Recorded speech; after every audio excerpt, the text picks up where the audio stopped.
for thanks everyone for coming to the April Survivorship Lecture Series. Today is a long-awaited talk with Dr. Yamile Molina, who's an associate professor in the Division of Community Health Science in the Social School of Public Health, an associate director for community engaged research for the Miles Square Health Center, which is one of the oldest FQHCs and one of the few affiliated with an academic medical center. And she is an associate director for community outreach and engagement at the University of Illinois Cancer Center. Inequities in cancer have been a primary focus of Dr. Molina's efforts as a researcher, administrative leader, and community advocate, with focus on racial and ethnic minorities, rural residents, and LGBTQ communities. Their work leverages an asset-based perspective to address adverse social determinants of health and barriers to care, including costs and transportation, through enriching community clinical partnerships. So today she will speak with us about community and patient engagement. So go ahead, Yummy. Take it away. You should have sharing abilities.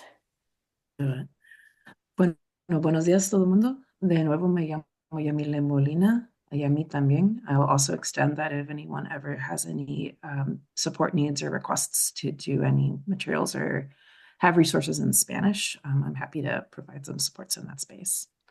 So thank you so much, Dr. Mance, for that introduction. I think I want to start off with my the qualifications I have that are dearest and nearest to me, which is I am the niece, the granddaughter, the cousin, the friend, the everything, right? Name a role of someone who is either in the sky right now or someone who has survived cancer and is with us on this earth. And so this is a very personal component to me. For the longest time, the work that I'll present today has really been fueled by my appreciation that we need to recognize survivor advocacy and survivor power.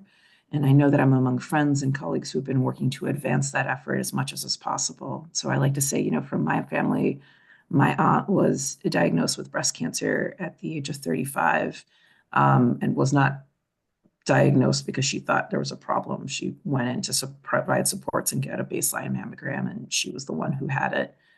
And that, she turned around and became Florida's first Cuban oncologist hematologist, right? And I think I have a lot of pride to being in her family with that.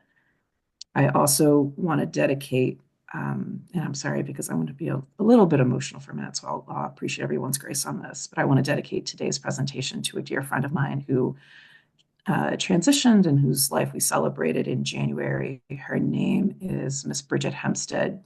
She is a lifelong activist in Seattle and in the Pacific Northwest region from where I did my postdoc. She was my first major friend outside of my family who we connected around survivorship advocacy. And there's a lot of work that I learned with her and learned from her on, and I want to just acknowledge her in this. I'm going to share my screen, and I'm actually going to start off with a really small clip celebrating her and a song that was her go-to song to sing.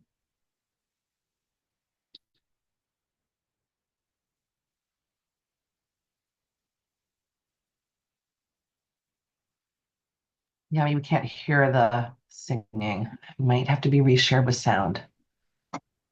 Can you hear it now? Uh-uh.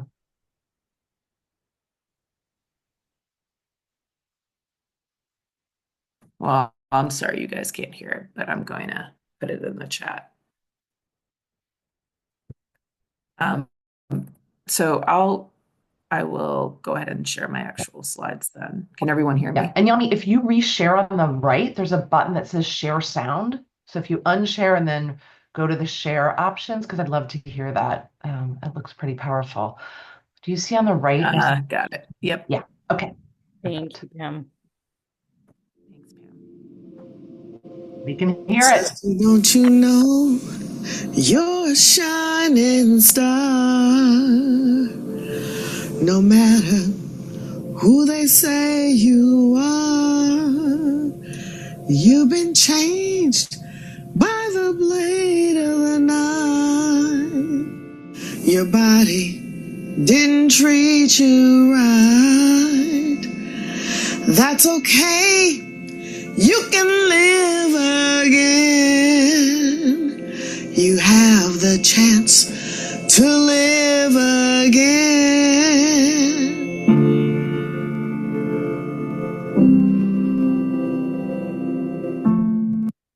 I won't play the whole clip, but I just wanted to start with that because I couldn't find a full video on YouTube that was her singing and everything. But I just want to dedicate it to her because um, she, to me, was she's ever been an example of the embodiment of survivor power and agency, right, in research and other sectors. So today, what I'm going to talk about really briefly is the overall premise of my work in survivorship, which is investing in survivors is investing in everyone's future. And I want to do some examples. A lot of my work, as was noted before, is with various minoritized communities and communities that have been historically excluded from the best quality care and research. Today, I want to really focus on my work that has focused on recognizing the excellence of Black cancer survivors. So I'll give a couple of examples in this space, and then I want to just highlight for folks who are in Cook County some of the emerging cancer center programming that we're doing that I would be happy to share more of. You just need to contact me and to collaborate on. So that's Bridget. And my premise in this work, right, is that survivors, and we've known this for decades, so it's something that we celebrate and continue to celebrate. Survivors are the change agents in so many ways for really having us think through community norms, for engaging in people and residents who don't necessarily trust historic medical institutions because medical institutions have been historically untrustworthy. And survivors have served as the champions in communities. Survivors have served as champions on our science in terms of making our science better, in terms of modifying and thinking through what we're doing and how we can do it better. And continuously, my dream in life as a researcher and as an investigator is to really help us change the narrative so that we don't engage our patients and survivors as recipients of information alone and recipients of care alone, but really think of them as the interventionists that they are, right? And so really thinking through that each one, reach one, teach one component. So I'll give you a couple of research examples where I've tried to embody this commitment to survivor agency and to the recognition and advancement of excellence among Black survivors. And I'll start with one of the first articles we did when I was in Seattle, talking about medical advocacy and really considering the framework and moving from recipient to resource, and really, again, highlighting that those individuals who undergo cancer care, of course, are receiving ideally as much supportive care as possible and are receiving the best treatment that we can provide as in a provider community. And simultaneously, they take what we give them and they give it back and they expound it in ways that we sometimes don't quantify and definitively don't acknowledge in so many ways. And so this really draws from Dr. Kimberly Nashing's work, which really highlights the different ways in which survivor advocacy happens. And so in this case, we can think of self-advocacy, right? And that is the opportunities for patients, their caregivers, and family to really engage with their care team, highlight opportunities to discuss second opinions, to discuss all the treatment options they have to make informed decisions. We also have community and interpersonal agency. And so this is the component of survivors helping survivors, survivors engaging as community health workers, community navigators, and really working within their local communities and providing that support and sense of community to enable population shifts in terms of opportunity to be diagnosed early, to have the best experience, regardless of the stage of diagnosis. And then finally, at the national level, we have what's called national advocacy or public health interest efforts. And those are really the survivor champions that move to the national level or move to the state level and are really advocating for laws and policies to reflect the needs of survivors. They are the individuals who are community advisory boards. They're the ones who are engaged in research and practice with the hope to really shift decision makers to understand and appreciate and incorporate and center the work within the patient and the family's lived experience.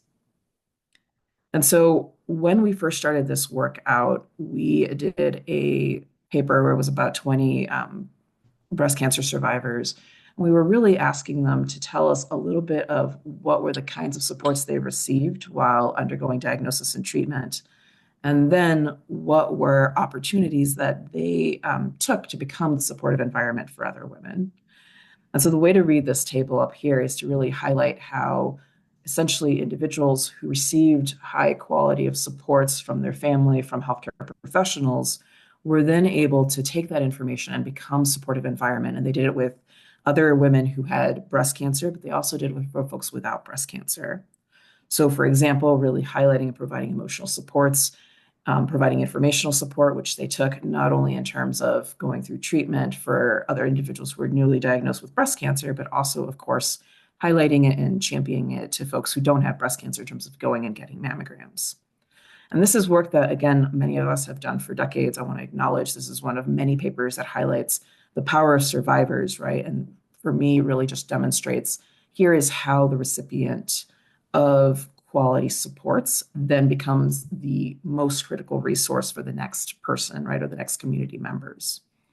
And so one quote from one of our survivor partners in this paper noted, the Cancer Center also had some information like the type of cancer and how the cancer should have been treated and handled. The information I received was helpful because when my sister was diagnosed, I was able to share that information with my sister. And we continuously know that the importance and the role of family, the importance and the role of community advocates, of people who breathe like us, feel like us, touch like us, taste like us, is so important during these acute moments of stress and decisions and rush decisions to really make the most of our life and to flourish. And so again, potentially what we are doing and maybe are doing so often is inadvertently investing in champions by giving them high quality supports and then not necessarily leveraging them as part of our teams in the future because they are not only receiving, but they are giving back and they're giving back threefold. So from there, I just want to acknowledge that Ms. Bridget Hempstead, we had worked on this paper together. She, as a survivor advocate, as somebody who was involved across all those levels of advocacy, went and first authored her own paper. She developed her own program and was amazing. She first did it in breast cancer, then she did it in endometrial cancer and ovarian cancer. And the idea was really leveraging the trainer practice, but really focusing on parts that had been traditionally understudied in train the trainer models. And so specifically what she really wanted to gain and ensure was that the train and the transfer of information was of high quality. So her work and the leadership that she had really allowed for a Train the Trainer Institute that engaged about 16 community empowerment partners whose knowledge was increased by her work, by the work of her academic partners, and those individuals reached 20% more people than we asked them to. And those individuals who they reached had an equivalent level of knowledge. And so why is that important? Oftentimes we think, well, information is spread, but it must be spread by somebody who has gone through rigorous training, who's gone through certification programs, the like. But what we see here is a case wherein a survivor was really focused on providing such training to trainers, wherein there would be an equivalent level of evidence-based information and evidence-based guidelines transferred from the people that she engaged to the people that they then engaged. And we saw this in terms of quantitative inaction, in terms of equivalent increases in knowledge. And then, of course, what we saw was another piece on the chain, right, of information, wherein the individuals that were reached by those community empowerment partners then chose to share that information with their acquaintances, families, and friends. And of course, this was tied to the amount of knowledge that they retained from that initial connection. Now, on my end, about 10 years ago, Bridget and I geographically separated, though always were linked in the heart. And I came to Chicago and started working with amazing folks here in Cook County.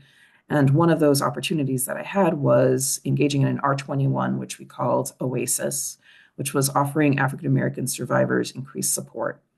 And I could share with the aims with you, but the real premise was understanding what is the reach and the impact of Black breast cancer survivors on mammography promotion, on breast cancer diagnoses. So I just want to acknowledge the team, the robust team that we had, including, of course, my MPIs, Dr. Aditya Khanna and Dr. Kareem Watson. I also want to highlight Dr. Nayan Bergeron, Dr. Shayla Strayhorn, and Mona Strahan, who were the key leaders, right, in the implementation and the data collection of these efforts, as well as the amazing troupe of students and RAs and experts along the way.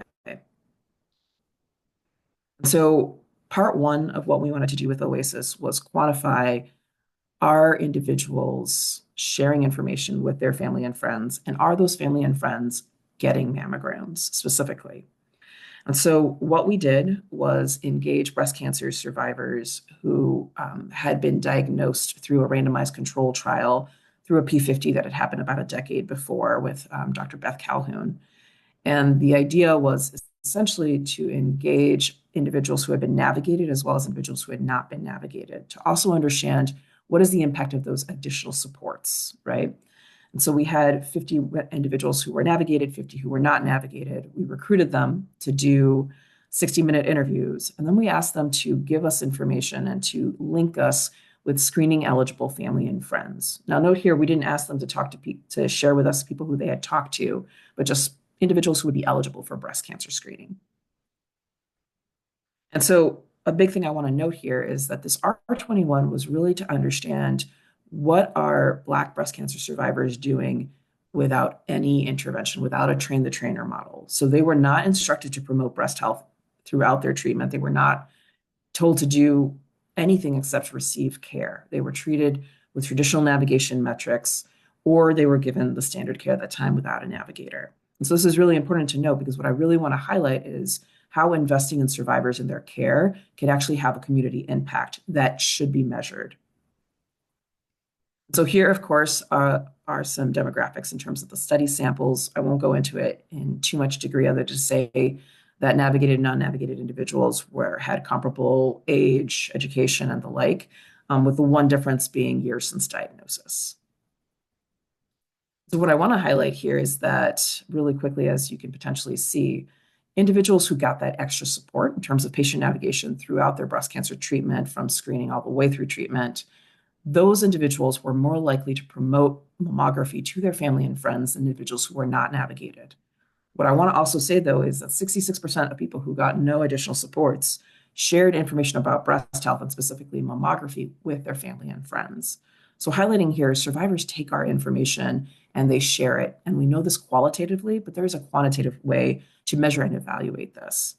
And then to note in an exciting way, the families and friends of individuals who were told about mammography, they were more likely to get mammograms because of that information and that piece. So you can see here how investing in our patients is an investment in our communities in so many spaces. And just to note that that additional support, that additional love, right, from navigation led to significant increases, right, in both promoting mammography and then the uptake from their social networks. So the next component I wanted to share is, well, if families and friends are touched by our patient survivors, if these navigation programs are really working, then that's great. Money is tight. And this is often what I get and often what we all get, right? And when we're doing research and when we're doing public health practice, right? What can we do? We love this, but there's just not any money in the bank. And so I really wanted to quantify the added value, and specifically the added value of understanding that our investment in survivors leads to community impact. And so with that in mind, what we did was a cost effectiveness analysis using the data we had before, as well as some representative data throughout the country. And we did these models, for those of us not necessarily needing to remember the cost effectiveness analysis, we did ICERs.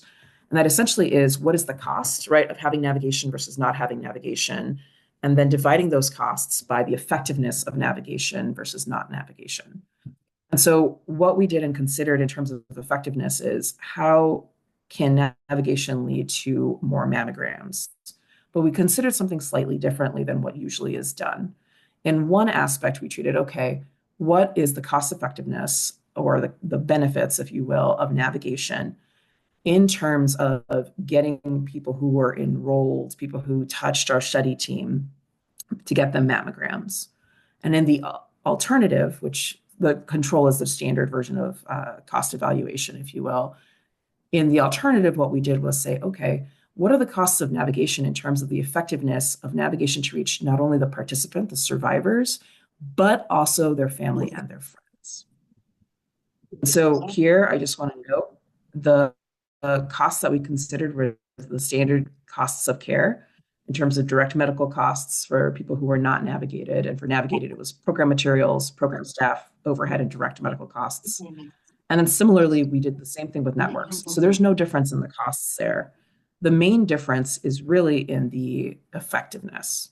So in the control scenario, we only considered the patients who we had direct contact with the study teams, right, in terms of navigation or not navigation. In the network scenario, what we considered was not only the 2,000 patients that were touched, but also 2 times of the network members who were reached, because we know that individuals who are navigated as well as individuals who are not navigated are also spreading that information in their communities. And we should count essentially those additional mammograms of people who are not enrolled in our programs, but are touched by our survivors, touched by non-survivors who have gotten mammography and appreciate that quality. So what does our cost effectiveness look like? What does money look like when we consider that navigation likely has a larger reach than we anticipate, when it has a larger reach than the people that we directly touch? So here's what we see. When we consider just individuals who are in our programs, right? What that leads to is about an estimate that, we should invest in navigation because for every $4,000, we get an additional mammogram. Seems okay, potentially a little high for those of us, right? But if we consider that the costs that we spend, so this is traditional navigation costs and traditional standard of care, if we consider and really recognize in terms of our math that survivors are out there reaching people, that people who are not diagnosed with breast cancer but have a good quality experience are out there talking to other people, what we see is that it's actually about $1,000 investment for every additional screening. So the main difference here and what I want you to take from this is when we only think about costs in terms of what academicians do, in terms of what clinicians do, then it doesn't look as great as if we, that it doesn't look as great as when we consider that our participants, that our patients are also part of the team that is out there emphasizing evidence-based care. When we consider that it is our patients as well, patients, our survivors, our academicians, our clinicians, all of us working together, those cost estimates look fundamentally better and are really something that we can take to decision makers in terms of resource allocation. Now, we played this a little bit. As you note, you can see in the bottom, we did sensitivity analyses. So if we believed or assumed that the only people spreading information were the only people who were spreading information were those who had gotten mammograms themselves, right, then it looks a little bit more costly, but not that much. And then if we consider that only breast cancer survivors were spreading the word, then it raises up essentially the cost for each additional extra screening. But what I want you to take into mind is that regardless of how we spin it, really the value of investing in our survivors, the value of investing in our participants means that we will have value in terms of community impact and in terms of population impact. Because we invest in one individual, that individual will take it and spread it forward.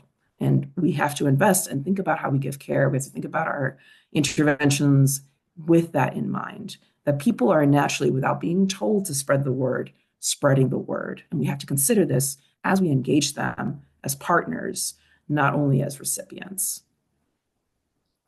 So then I want to just tell a little bit of what we did with using agent-based modeling. And for those of us who just need a refresher in terms of agent-based modeling, essentially it is a mathematical model that thinks about a synthetic population and models for decision makers, for policymakers, as well as for others. Here's what investments would look like. So here's what it would look like if we had this intervention and we scaled it up, if we put it throughout the country or if we put it throughout the state. And so what we did here was develop, like I said, a mathematical model. We incorporated demography. We created essentially a population that had what we know in terms of population level risk factors, population level incidence of breast cancer, if you will, as well as their network ties and how they connected with each other around breast cancer. And so when we did this, the short all is we see that if we scale up investments in our survivors, as well as in our safety net facilities where navigation was happening, we would get a 3 to 5% increase in early stage diagnosis at the population level. And so that's to say, if there's no navigation versus if there's navigation versus if there's navigation and survivor-driven navigation, there is a fundamental increase in the number of cases that would be diagnosed at an earlier stage. This is powerful in the sense of really understanding that when we're thinking about individual people, they have a community level impact, and we should be quantifying it. We should be recognizing it and quantifying it when we engage our survivors, when we engage with our patients.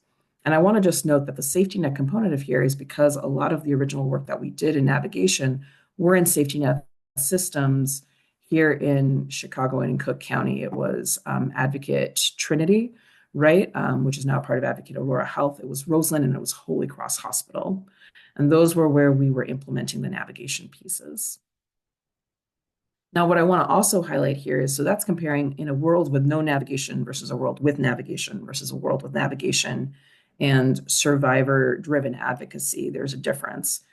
But if we look at it within each universe, what we see is that navigating individual agents will lead to an 8 to 17% increase in our population levels uptake of mammography, which is really important. So really, all of this math is really highlighting in so many ways that Black cancer survivors, as we've known, and I want to just recognize for decades, have been powerful health champions. We're not likely accurately recognizing their multi-level impacts. And by doing so, are we potentially diminishing the impact that they have with us in communities? And so a lot of what I think of when I think of community engagement and patient engagement is recognition of us as partners, right? And really incorporating the fact that it is not just one key champion like Miss Bridget Hempstead. There's a lot of emphasis here that, oftentimes, well, we have some survivors who are particularly motivated or have particularly resourced, who can come and help and do the work. But advocacy and survivorship, as we all know, takes different routes. And our most quiet survivors may be the most impactful in terms of their ocean-like expansion and distribution of information. Whereas we may need the loudest survivors in the room, right, with our political parties, right, with our policymakers and our decision makers in so many ways.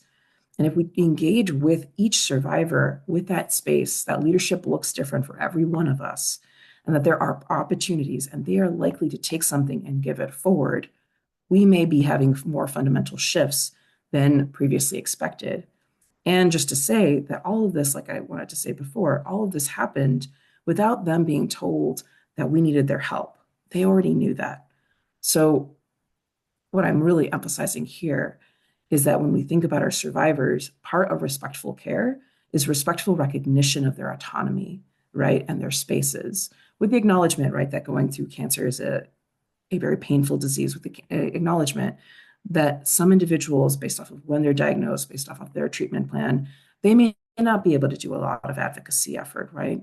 However, engaging them with that, the dignity, to acknowledge that they have an opportunity and that they're probably taking that opportunity, and how can we be helpful in supporting them and supporting the folks that they are touching because they're already doing it.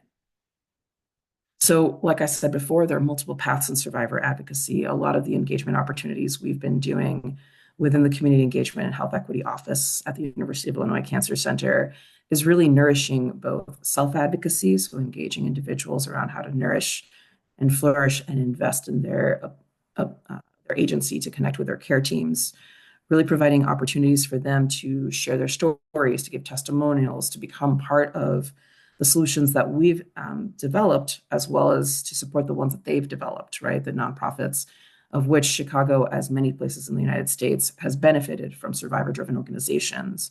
And then finally, really supporting and nourishing survivors' role in our research infrastructure and in our larger policy infrastructure, and really doing ourselves a favors as researchers and as clinicians by having patients tell us what we need to invest in.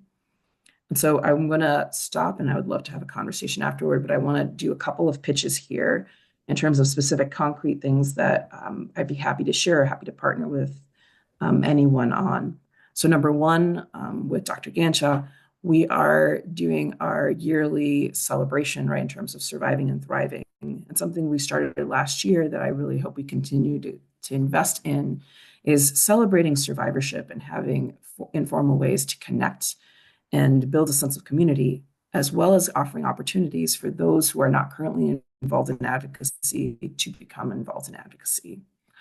And so using that as a touch point in terms of here are opportunities for you to get involved if you so choose, and understanding that nothing is binding in there.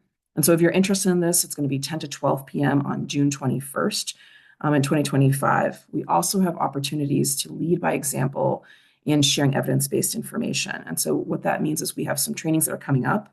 My office also facilitates opportunities for individuals to help us in health fairs, for example, to give a testimonial if we are doing presentation in community settings. And then what I'm most excited about is there are opportunities for survivors to advocate for scientific investments as a cancer center. And so we have a number of routes for survivors to become community reviewers and really tell us what are the scientific projects we should be investing in.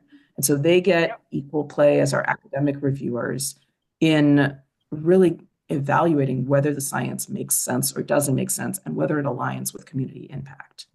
And so I'm going to stop sharing. There was one other thing I just wanted to highlight in terms of folks who might be available, if you're available in the south side of Chicago later today. And that is just, again, an excellent example. Great day. Thank you. Oh, hi, guys. And so this is a think tank that was developed by a survivor, Miss Angela Waller, who's been working in Chicago in breast cancer advocacy for decades. And she's going to have an event. It's tonight. It's at 4:30. It's at the Carter G. Woodson Regional Library. You can RSVP here. And if you want to send me your email, I'm happy to link you to them. You can, I think, just show up as well in so many ways. And so just wanted to highlight again in terms of what survivors are doing because of the quality of care, but also because of the investments and the recognition of their power, right? Here's what an excellent example in terms of Miss Waller pushing us forward to think through what we can do in Washington Heights, right? And how we can work in different contexts that impact communities in terms of breast cancer. And what I really want to highlight is that her work actually focuses on environmental racism, on food insecurity, and all these social determinants that we are just starting to work on as researchers. Many people have been doing it, maybe have been doing it on the side, but in terms of survivorship. And she's already got her finger on the pulse. She's been doing this for a year. She's been doing this with the support of academic partners, but she's the leader. She's the thought leader on this. If we invest in our survivors, we invest in everyone. So thank you. Thank you, Yami. That was a wonderful talk and just shows the incredible and profound impact of that community sense and talking to our patients about their families and about networking and spreading all this. I will plug one more event for everyone too to empower survivors. I've been sending emails about the Truth Talking Tour is this weekend with Candace Henley of the Blue Hat Foundation and Joanne Glenn of Women on Top of Their Game. So that's to empower and celebrate survivors and talking about sexual health as well. If you're interested in that and haven't gotten the invite from me, send me a message. I can forward you that invite. I see Pam's on video. I know you have a lot to say to ask. Go ahead. Yeah, no, thank you, Yami. That was excellent. And I think it really brings us back to the importance of, engaging that community, right? And outreach, what your team does so well in thinking about how we can improve the care of cancer survivors, whether it's screening, right? From screening all the way through their journey. We have a lot of work to do. I think our healthcare system needs to improve dramatically. I know that we've spent a lot of time, and Susan Hung and Debbie started the survivorship program at Mile Square. So we have one of the few cancer survivorship programs here in the US that's embedded within an FQHC for those of you who are on the call that aren't familiar with some of our work. And I think that our collaborations with CHE have just made it so much richer. And our patients' narratives and their experience and what they can tell us about what needs to be done and help us make those changes is so critical. And I think we can show that back by supporting some of the events that you've just highlighted and Dr. Mance has highlighted. Um, in forging important collaborations. And what do you think are some of the next steps that we need to take to really strengthen that and to do that better as an institution? Yeah, and I wanna do a shout out. I'm sure she's gonna be surprised when I do this, but Dr. Karine Tawaji is actually such an excellent example of where I think we need to be going. So Dr. Tawaji has sent, I believe, or connected us with 3 to 4 survivors, cancer survivors, who are really invested and interested and want to be part of the conversation, don't know how to start. And so I would say, as an institution, especially as we have so many amazing provider champions, such as yourself, Dr. Ganshel, such as Dr. Manslake, I think, especially Dr. Tawaji, like everyone, right, in so many ways, I think that as we consider the ways in which we have care conversations with our patients and our survivors, we should provide opportunities for them to talk about what they would want to do, right? And this is a little bit different than what, we're very focused, right, on what is the biomedical need, what is the biomedical thing, acknowledging there's a 10-minute discussion and it's in and it's out, right? So I'm not trying to add anything to everyone's plate. I think what I'm highlighting is, as we frame the biomedical, should we be framing it with the understanding that this person is going to share potentially what they have taken from you to their family and their friends? Or is the person that they've taken for, if they have impacts in terms of processing, cognitive processing during treatment, are their family and friends also taking notes, right? And should we incorporate that and consider that as we talk about the evidence-based information to make sure the knowledge is transferred? And then should we consider that as we let everybody know that we here celebrate survivors? We celebrate not only their engagement, right, and them addressing their cancer journey and them on their cancer journey, but also their ability to impact others' cancer journey, right?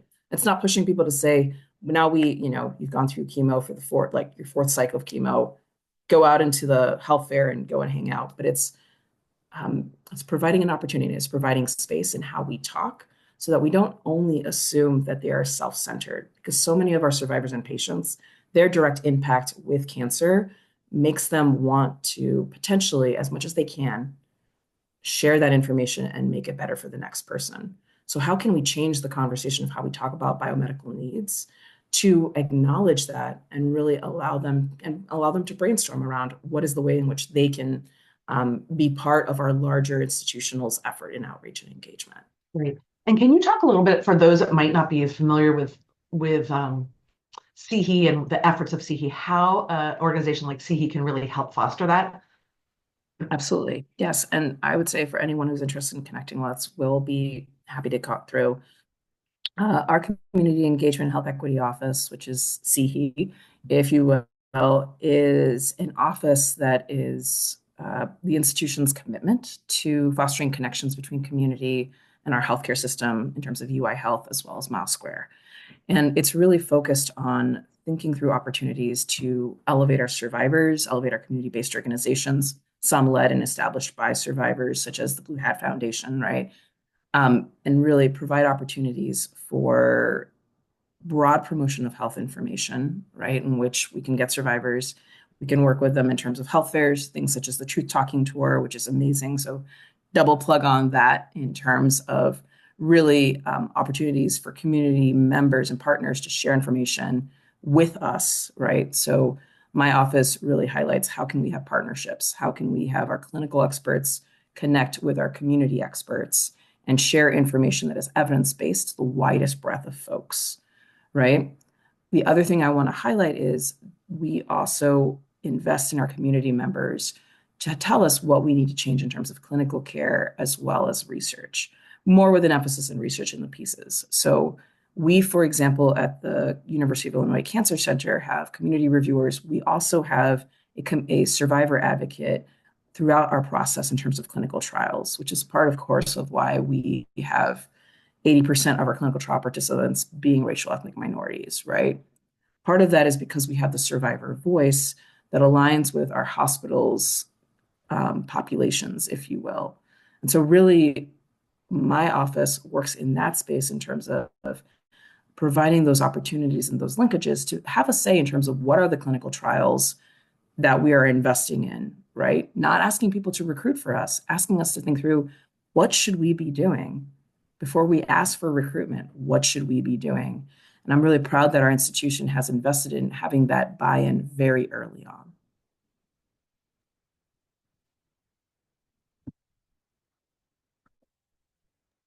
Yeah, that's one of Great. my Thanks, Yamile. favorite things about the clinical trials office.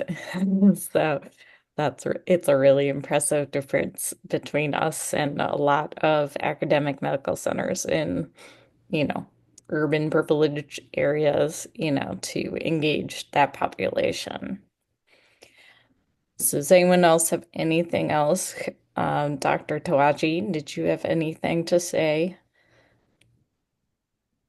She's been called out three No, times. thank you. Go on, Dr. Tawaji. I mean, the patients I've referred, honestly, it came from the patient themselves. The sort of mission that they shared about their journey, they expressed that they wanted to reach out to the community and have a positive impact and have this be sort of maybe their calling for having this diagnosis and being able to generate positive change for others, to get screened, to get diagnosed earlier.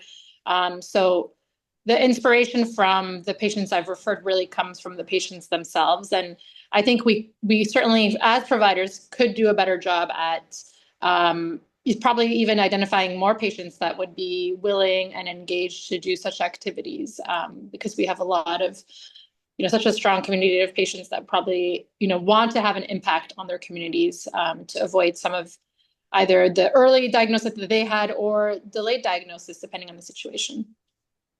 Thank you, Dr. Tawaji.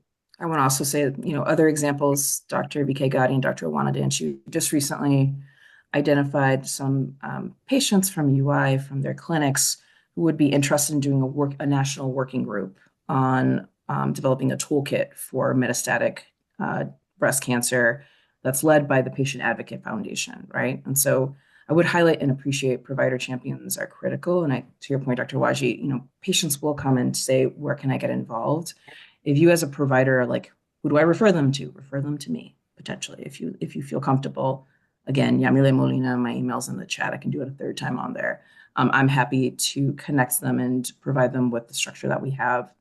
And I want to just give like a real shout out. So for example, Dr. Tawaji provide us with the information of a patient partner who wanted to connect with us. And this person spoke and shared his story at the NAACP event that we had last year in terms of prostate cancer. He's been involved in a lot of our public-facing materials in terms of promoting UI health as a space wherein high quality care can get, but then also the importance of just having access to a care team that allows you to do shared decision making. So not just promoting us, but also here are the broad things you should be looking at and looking for as a patient, right? And so many times the survivors, to Dr. Tawaji's point, want to do something, they don't know what or how to get involved, right? And so I think providing that linkage to myself, of course, to Dr. Williams in terms of the Wellness House, just thinking through how do we build them in as part of our partners, because they are, and they're already intervening in their own worlds. And so we should incorporate that in how we engage them. Yeah, and that The message. same, Oh, sorry. Sorry about I was going to say that. the same way that they have like in the rooms, like ask about clinical trials, there could be like maybe forms like, or something in some of the areas, like ask to be a patient advocate or something like that. Because I had a patient even yesterday that like was looking at the sheet on the wall and it was like, ask about our clinical trials. And like, we hadn't talked about it yet. But that would be another way to think about it as well. Thank you, Dr. Joashi. That's an excellent suggestion. And Dr. that Vance? messaging coming from other patients who patients identify with greatly. I mean, yeah, sure, your doctor telling you is one thing, but like hearing it from someone who's been there and in those shoes is really powerful. And I've talked to patients as well, and you will be getting emails from me, Yami. And Dr. Manst, you're an excellent provider. I feel you've been involved in, well, let's say, advocates for community wellness. You've been involved in the Truth Talking Tour. So I want to do a shout out to you because I think you and other colleagues are so amazing at being out in community settings. And that really speaks to the fact that you are so accessible, because sometimes our survivor champions are like, we want to have this event. We need a medical expert. Who do we ask? And it's really the providers who provide the support at an individual level, right? We're the ones that people remember when they're looking for someone to talk to their community, right? So highlighting our survivors matter, our providers matter, and what we do at the bedside has community impact. Yeah, definitely. Definitely. And myself and hopefully Dr. Kinshaw will see will be at that survivorship event, the Surviving and Thriving in June as well. Um, I will also shout out one other event, which is happening in just a week and a half, the Walk for Wellness House, celebrating survivors as well. Happening largely, yes, Sonia, in Hinsdale at the house. But also, I have a contingent at UIC who will be walking in support of Wellness House. We have a team, so you can just Google Walk for Wellness House or look for my emails I've sent bugging you all. No, not too many, but I'll send out a reminder later this week or next week. So should be fun. Should be a good little group. I was going to see Sean McClellan, sorry, Sean, to call you out here as one of our faculty apprentices training in the survivorship program right now. And just wanted to see if you had any thoughts, Sean, on, we don't have as much. I think Yami, we need to bring a little more of this focus into our training of primary care providers in survivorship. As you were talking, I was thinking about how we don't have as much of this as we really should. I don't want to burden you with more, but really sort of thinking about ways to bring this in. And Sean is one of our first faculty apprentices helping us think through how we're going to train the next cohort, and would love to brainstorm on how to bring this in. But Sean, I wanted to give you a chance to reflect on what Yami said and your thoughts as you train in this space.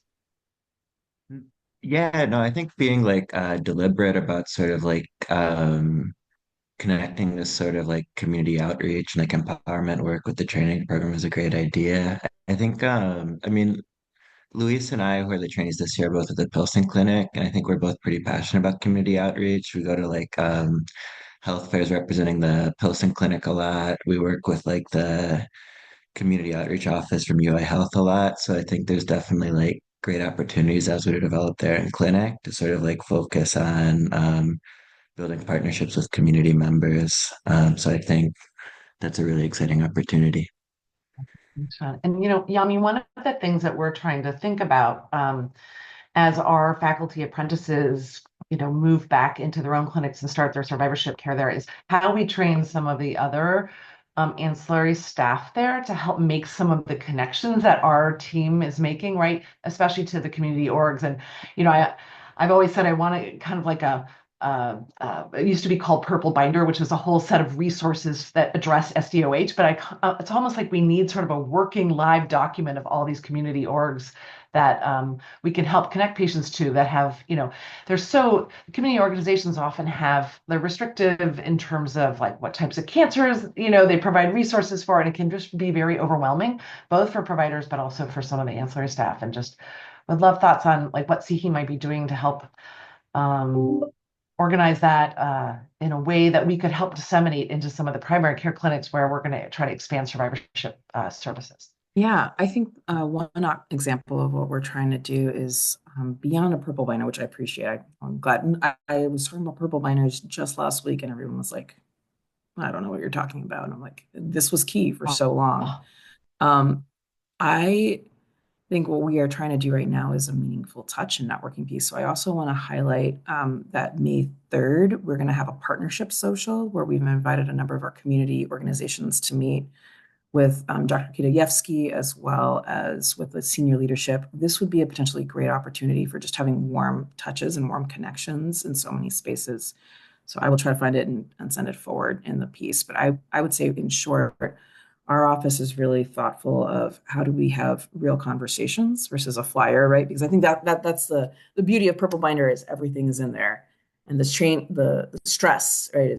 Everything is in there. What's up to date? What's not up to date? How do we go in that way, right? And so I think what we're really working on is how do we do quarterly updates, to your point, Pam? How do we have a live document or a live inventory, right? And then also providing the supports. And I will say this for anyone at UI. I know there's some navigators on the call right now. You know, we are an ecosystem. We work together, right? And so not any one of us can do all of it alone. So we're happy to provide those warm touches, right, to community organizations and all of that.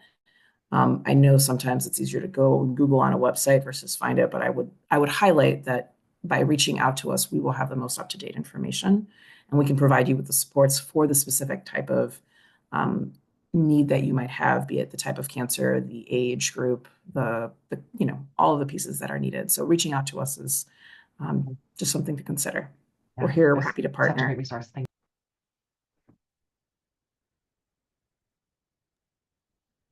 If no one else has anything else, last call for comments on this wonderful subject and talk that, yes, I need to be talking about. So hopefully, I mean, it won't be another 2 years before we have you again to.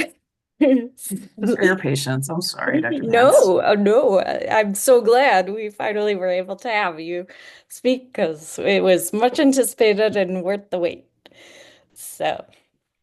All right. Well, thank you everyone today for attending and look out. I will send out an email with some resources and some of these events probably shortly, hopefully, because they're going to be coming out.